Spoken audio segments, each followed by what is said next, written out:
Hello all, welcome back to Yashaswini Vamshika cooking and tips channel. Please skip చేయకుండా చూడడానికి అయితే try చేయండి. ఈ టిప్స్ తోటి మన మనీని సేవ్ చేసుకొని మనం కిచెన్లో కొన్ని కష్టమైన పనులు అయితే ఖచ్చితంగా సులువుగా అయితే చేసేసుకోవచ్చు. ఫస్ట్ టిప్ని అయితే చూసేద్దామండి. పేస్ట్ తోటి ది బెస్ట్ యూజ్ఫుల్ టిప్ని అయితే తీసుకొచ్చేసానండి. దానికోసం ఒక స్ప్రే బాటిల్ తీసుకొని దానిలో కొంచెం టూత్ పేస్ట్, కొంచెం బేకింగ్ సోడా, అలాగే వైట్ వెనిగర్ ఉంటుంది కదండి, వైట్ వెనిగర్ కూడా వేసేసి పేస్ట్ అండ్ అలానే బేకింగ్ సోడా బాగా కలిసిపోయేలాగా వెనిగర్లో కలిసిపోయేలా బాగా షేక్ చేసేసుకోవాలి. దానివల్ల మనకి బాగా కలిసిపోతుంది. ఇలాంటి గ్యాస్ కట్టర్ ఉంటుంది కదండి ఫ్రిడ్జ్ లోపల కూడా, దీన్ని మనం క్లీన్ చేసుకోకుండా అలానే వదిలేసాము అనుకోండి, ఫంగస్ అనేది ఫామ్ అయిపోతుందండి. ఇలా ఫంగస్ అనేది ఫామ్ అయిపోవడం వల్ల గ్యాస్ కట్ అంతా కూడా నలుపుగా అయిపోతూ ఉంటే అట్ ద సేమ్ టైం కూడా ఫ్రిడ్జ్ లోపలికి వెళ్ళిపోయి ఫ్రిడ్జ్ అనేది సరిగా కూల్ అవ్వకుండా ఉంటుందండి.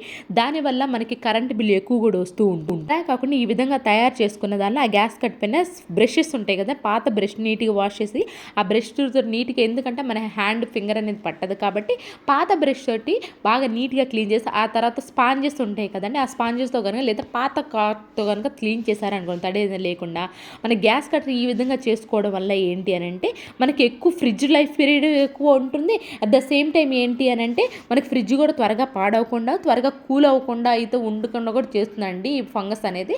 అందుకే మన కరెంట్ బిల్ కూడా ఎక్కువ వస్తుంది. అలా జరగకుండా ఉండాలంటే ఈ విధంగా ట్రై చేయండి. మన గ్యాస్ అనేది, మనకి గ్యాస్ కట్టర్ పాడవకుండా ఉంటుంది, మనకి ఫ్రిడ్జ్ అనేది లైఫ్ పీరియడ్ ఎక్కువ అయితే ఉంటుంది. నెక్స్ట్ టిప్ వచ్చేసి కొబ్బరి పీచు ఉంటుంది కదండి, కొబ్బరి పీచుని కొంచెం ఈ విధంగా కొబ్బరి చిప్పలు అయితే పెట్టేసుకున్నాను. మీరు కొబ్బరికి చిప్ప కనుక అవైలబుల్ లేదంటే ఏదైనా ప్లాస్టిక్ది కాకుండా స్టీల్ది ఏదైనా వాడంది ఏదైనా ఉంటుంది కదండి, దాన్ని తీసేసి దానిలో ఈ విధంగా కాఫీ పౌడర్ అయితే వేసేసానండి. దానిలో కర్పూరం అయితే వేసేసానండి. దీన్ని వెలిగించామనుకోండి మనకి మంచి వాసన అయితే వస్తూ ఉంటుంది. ఈవినింగ్ ఆ టైంలో కొంచెం వర్షం పడినా కానివ్వండి, కొంచెం తడిగా ఉన్నా కానివ్వండి, ఏమవుతుందంటే చిన్న చిన్న పురుగులు వస్తుంటే ఇల్లంతా కూడా కొంచెం బ్యాడ్ స్మెల్ వస్తూ ఉంటుంది కదా, అలా బ్యాడ్ స్మెల్ రాకుండా ఉండాలి. అట్ ద సేమ్ టైం మనకి పాజిటివ్ వైబ్రేషన్గా ఇల్లంతా మంచి వాసన వస్తూ ఉండాలి అనుకున్నప్పుడు ఈ విధంగా కనుక మీకు ఈవినింగ్ సాయంత్రం 6 ఆ టైంలో హాల్లో కనుక వెలిగించి పెట్టేసామనుకోండి, దీని ద్వారా పొగ ఏదైతే వస్తుందో ఆ పొగ కూడా మంచి వాసన వస్తూ ఉంటుంది. At the same time bad smell అనేది లేకుండా అయితే చేస్తుంది. అండ్ నెక్స్ట్ టిప్ వచ్చేసి ప్రతి ఒక్కరికి టీ కాఫీ అలవాట్లు అయితే ఉంటాయి కదండి. అయితే మనం తీసుకొచ్చుకున్న ఈ టీ పౌడర్ అది ఒరిజినల్ కాదా లేదంటే ఏదైనా కల్తీ కలిపారా అని తెలుసుకోవాలి అనుకున్నప్పుడు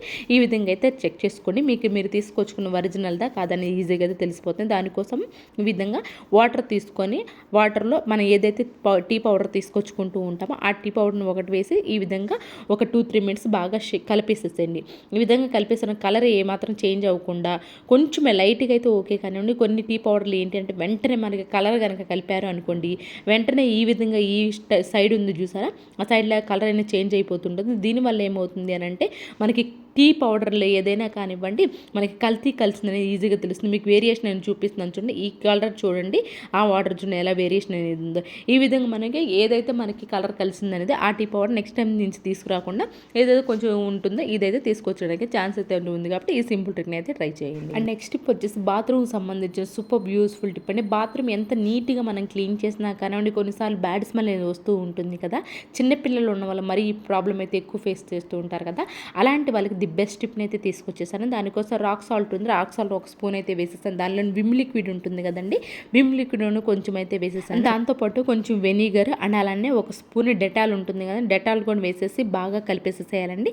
ఈ బాగా కలిపేసిన దాన్ని బాత్రూమ్ మనకు బ్యాడ్ స్మెల్ వస్తూ ఉంది అనుకో, వెస్ట్రన్ అయినా కానివ్వండి లేదంటే ఇండియన్ అయినా కానివ్వండి, ఇలా వేసేసి కనుక క్లీన్ చేసామనుకోండి ఎలాంటి బ్యాడ్ స్మెల్ లేకుండా అయితే అంటే మామూలుగా కామన్గా మనం ఏం చేస్తాం బయట నుంచి కెమికల్స్ అలాంటివి తీసుకొచ్చేసి పర్ఫ్యూమ్స్ తీసుకొచ్చి క్లీన్ చేస్తూ ఉంటాం కదండి, బ్యాడ్ స్మెల్ రాకుండా ఉండాలని చెప్పేసి ఎప్పుడైనా సరే లిక్విడ్ అయిపోయినా కానివ్వండి లేదంటే ఎక్కువగా హెవీగా బ్యాడ్ స్మెల్ వస్తున్నా కానీ ఈ విధంగా చేసిన దాంతో కనుక చేసేసి మనం బాత్రూమ్ క్లీన్ చేసామనుకోండి మన బాత్రూమ్ అంతా కూడా మంచి వాసన వస్తూ ఉంటుంది.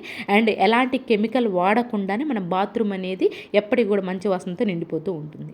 నెక్స్ట్ టిప్ వచ్చేసి మనం ఇంట్లోనే కలర్స్ కొంతమంది మన ఫెస్టివల్స్కి అయితే ఏం చేస్తూ ఉంటామండి, బయట నుంచి కలర్స్ అనేది తీసుకొచ్చుకుంటూ ఉంటాం కదా. అయితే ఎప్పుడైనా సరే కానివ్వండి కలర్స్ మనకి అవైలబుల్లో లేకపోతే సింపుల్గా ఇంట్లోనే ఈ విధంగానే కలర్స్ అనేది తయారు చేసుకొని దానికోసం ఏమి లేదంటే మనకి ఈ విధంగా కొంచెం సాల్ట్ ఉంటుంది కదండి, నార్మల్ సాల్ట్ తీసేసుకొని సాల్ట్ని మనం కొంచెం ఏదైతే మనకి పెయింటింగ్ కలర్ ఉంటుంది కదా ఆ పెయింటింగ్ కలర్ వేసేసేసి కలిపేసాము అనుకోండి మనకి అనేది కలర్ అనేది ఈజీగా తయారైపోతుందండి. ఎప్పుడైనా సరే కానివ్వండి ముగ్గు కలర్ వేయాలి అనుకున్నప్పుడు ఇంట్లో కనుక ఆ కలర్స్ ముగ్గులు అవైలబుల్ లేవు అనుకోండి ఈ విధంగా సాల్ట్ని ఉపయోగించి కలర్ కలిపేసుకొని ఈజీగా మన ముగ్గులు అనేది కలర్ అనేది వేసేసుకోవచ్చు. నెక్స్ట్ టిప్ వచ్చేసి దోసపిండి పిండి కానివ్వండి, ఇడ్లీ పిండి కానీ కొంచెం అడుగున కనుక మిగిలిపోయింది అనుకోండి, ఇక్కడ నేను ఇడ్లీ పిండి అయితే తీసేసుకున్నాను. ఏంటంటే ఇడ్లీ పిండితో బాగా బెస్ట్ టిప్ అయితే ఉపయోగపడుతుందండి ఇది. ఇడ్లీ పిండిని కొంచెం అయితే తీసేసుకోవాలని, కొంచెం గరుగ్గా ఉంటుంది కాబట్టి ఇడ్లీ పిండి అని. దీనిలోనే మనకి ఏంటంటే ఉజాలా కనుక బ్లూ కనుక ఉంది అనుకో, ఉజాలా బ్లూ మనం అనుకుంటాం ఓన్లీ వైట్ బట్టలకే కాదండి, ఇలాంటి టిప్స్ ట్రిక్స్ కూడా చాలా బాగా అయితే ఉపయోగపడుతుంది. ఉజాలా మనకు అందరికీ తెలిసిందే కదా. వైట్వి ఏమైనా కానివ్వండి కొంచెం డల్ షేడ్ అనిపిస్తుంది, ఉజాలా ఏం చేస్తుందో కొంచెం షైనింగ్ అని తీసుకొస్తూ ఉంటుంది కదా, సేమ్ దానికి ఇప్పుడైతే తీసుకొచ్చేస్తానండి సూపర్ యూస్ఫుల్ టిప్ కోసం. చాలా నీట్గా అయితే క్లీన్ చేస్తాం. మన బర్నర్స్ ఉంటాయి కదండి, ఆ బర్నర్స్ని కొంచెం మనకి ఏంటంటే బర్నర్స్ రెగ్యులర్గా క్లీన్ చేయకుండా అలా వదిలేసేసాము అనుకోండి, బర్నర్స్ లోపల అడుగున కొన్నిసార్లు ఆ ఫుడ్ పార్టికల్స్ ఏమంటే అవంతా ఇరుక్కుపోయి గ్యాస్ బర్నర్స్ సరిగా హోల్స్లో నుంచి సరిగా మనకి మంట అనేది కూడా రాకుండా ఉంటుందండి. అలాంటప్పుడు న్యాచురల్గా మనకి క్లీన్ అవ్వాలి, అండ్ బర్నర్స్ నలుపుగా అనేవి కూడా మంచి కలర్గా కొత్త వాటిలాగా రావాలి అనుకున్నప్పుడు ఈ విధంగా మనం ఏదైతే మనకి ఇడ్లీ పిండి భుజాలు వేసేసి కలిపేసాను దీనిలో పెట్టేసేసి అలా వదిలేసేసింది.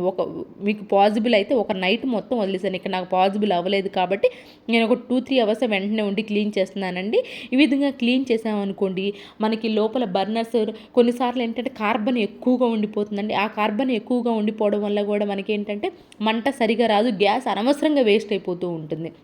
అలా మనకి అనవసరంగా వేస్ట్ అవ్వకుండా ఉండాలి. బర్నర్స్ అనేవి చాలా నీట్గా క్లీన్ అవ్వాలి.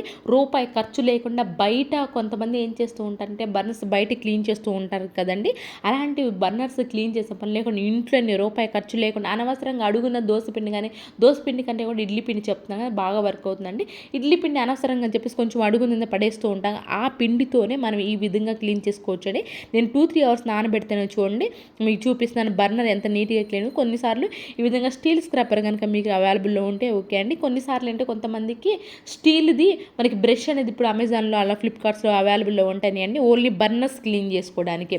అలాంటి బ్రష్లు కనుక తెప్పించుకున్నారే అనుకోండి, దాంతో అయినా క్లీన్ చేసుకోవచ్చు. ఇలా క్లీన్ చేసుకున్న దాన్ని కనుక మీరు పెట్టేసుకున్నారే అనుకోండి, చాలా నీట్గా కొత్తగా అయితే ఉంటాయి. అట్ ద సేమ్ టైం ఏంటంటే దీన్ని క్లీన్ చేసుకున్న తర్వాత తడి అనేది లేకుండా తుడిచేసి ఆ తర్వాత కనుక వెలిగించారు అనుకోండి, మన మంట బాగా వెలుగుతుంది. At the same time gas కూడా వేస్ట్ అవ్వకుండా అయితే ఉంటుంది. అండ్ నెక్స్ట్ టిప్ వచ్చేసి బటర్ అప్పుడే ఫ్రిడ్జ్లోంచి కనుక తీసేస్తాం అనుకోండి, డైరెక్ట్ కట్ చేసాం అనుకోండి, కత్తి ఏదైతే ఉంటుందో దానికి అంతా కూడా అంటుతూ ఉంటుందండి. అలా అంటకుండా ఉండాలి. అండ్ అలానే మనకి నీట్గా కట్ అవ్వాలి అని అనుకుంటే మాత్రం ఏదైతే మీకు బటర్ పేపర్ ఉంటుందో బటర్ పేపర్ని ఈ విధంగా అంటించేసేసి దానిపైన పెట్టేసేసి ఆ తర్వాత కనుక కట్ చేసాం అనుకోండి, మనకి కొంచెం కూడా చాక్ అనేది అంటకుండా అయితే. అండ్ అలానే కొన్నిసార్లు క్యూబ్స్ కూడా కట్ చేసుకోవాలి అనుకోండి, చాక్ అంటుతూ ఉన్నప్పుడు చిరాగ్గా ఉంటుంది కదా కట్ చేయాలనుకున్నప్పుడు, ఈ విధంగా బటర్ పేపర్ కనుక కట్ చేసి ఆ తర్వాత కనుక కట్ చేసుకున్నామే అనుకోండి, నీట్గా కట్ అవుతుంది. అండ్ అలా చాక్ కూడా అంటకుండా అయితే ఉంటుంది.